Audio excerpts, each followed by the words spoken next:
Thank you so much. Thank you, Madam President. Madam President, members of the Assembly, Your Excellencies, ladies and gentlemen, dear friends. Before I say anything else, I want to thank you, of course, for the gracious invitation to speak before you today, but first and foremost for your support and your solidarity during the time of my imprisonment. Just a few months ago, I was sitting in a 2-by-3-meter cell in solitary confinement at a maximum security prison in Siberia, certain that this was what the rest of my life was going to look like.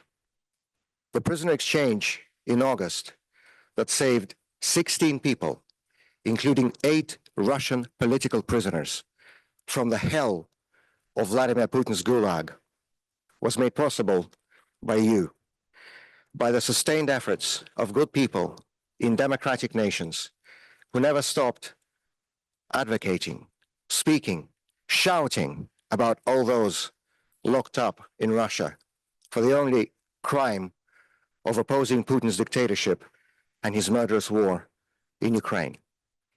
This exchange, our release, has shown yet again that public opinion matters, that public attention saves, and that democracies, when they stand on values and work together, are stronger than any dictatorship can ever hope to be.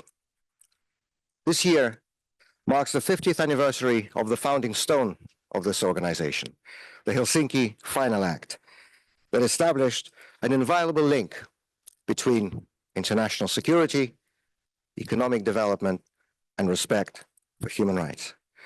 For decades, this body has been defined by its most important promise: to create a common space of peace, cooperation, and democracy from Vancouver to Vladivostok. Today, that promise seems farther than ever. In fact, Putin's regime in Russia has clearly proven, albeit in a negative, the interdependence of the 3 baskets of the Helsinki process. Where there is no democracy, there will be neither security nor peace. For nearly 3 years, Putin has been conducting an all-out war against Ukraine, a brutal and unprovoked attack on a peaceful sovereign nation, bombing hospitals and schools, killing civilians, families, children, wiping entire cities from the face of the earth. And for more than 2 decades, he has been leading another war on the freedoms, rights, and dignity of our own citizens in Russia. The freedom of expression, the freedom of assembly, the freedom of elections, and all the other basic rights guaranteed by the OSCE have fallen victim to Putin's rule. And there were literal victims too. Last Sunday marked 1 year since the murder of Alexei Navalny. Next week will be 10 years since the murder of Boris Nemtsov. 2 leaders who gave their lives in a fight for a better Russia. I hope that all those Western politicians who want to return to business as usual with Putin, who want to lend Putin international legitimacy, who want to shake Putin's hand, remember that this is a hand covered in blood.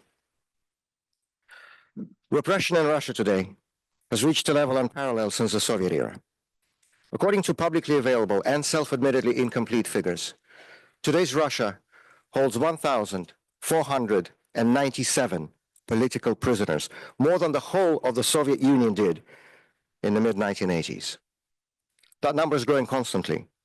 This coming week alone, 158 people will be tried in courtrooms across Russia on politically motivated charges.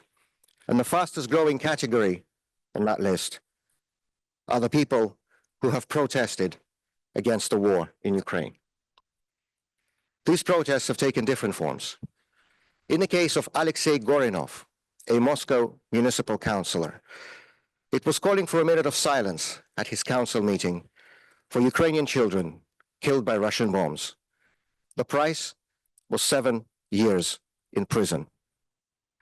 In the case of Maria Ponomarenko, a journalist from Siberia and a mother of 2, it was writing the truth about the Russian airstrike on a theater in Mariupol that left hundreds of civilians dead. The price was 6 years in prison.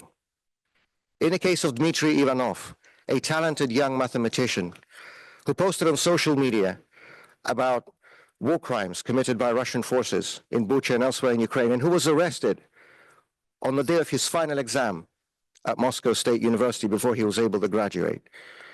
The price was 8.5 years in prison, and the list goes on. More names than would be possible to mention. As ceasefire talks begin in the coming weeks, it is imperative that any deal to end the bloodshed in Ukraine provides for the release of all captives of this war, prisoners of war on both sides, as is required by the Third Geneva Convention.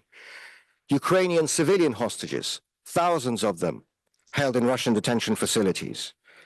Ukrainian children abducted to Russia, a war crime that has resulted in Putin's indictment by the International Criminal Court, and Russian political prisoners, my fellow citizens who refuse to stay silent in the face of this atrocity, even at the cost of their own freedom. Putin's propaganda wants the world to believe that all Russians support his regime, that all Russians back his war. But actions speak louder than words, and the ever-growing spiral of repression tells a very different story. The hundreds who are imprisoned, the thousands who faced administrative charges, the tens of thousands detained by police at anti-war protests, the hundreds of thousands who signed petitions to get an anti-war candidate on a presidential ballot last year. These are the faces of a different Russia. The Russia Vladimir Putin does not want you to see. Not the Russia of murderers and war criminals who are sitting in the Kremlin, but the Russia of decent and good-hearted people who oppose them. Not the archaic, repressive, belligerent Russia of today, but a hopeful, peaceful, democratic Russia of tomorrow. A Russia that would finally fulfill that promise of a common space of peace, cooperation, and democracy from Vancouver to Vladivostok. I believe in this promise with all my heart. I know that many of you do too. Let us work together to make it a reality. Thank you very much.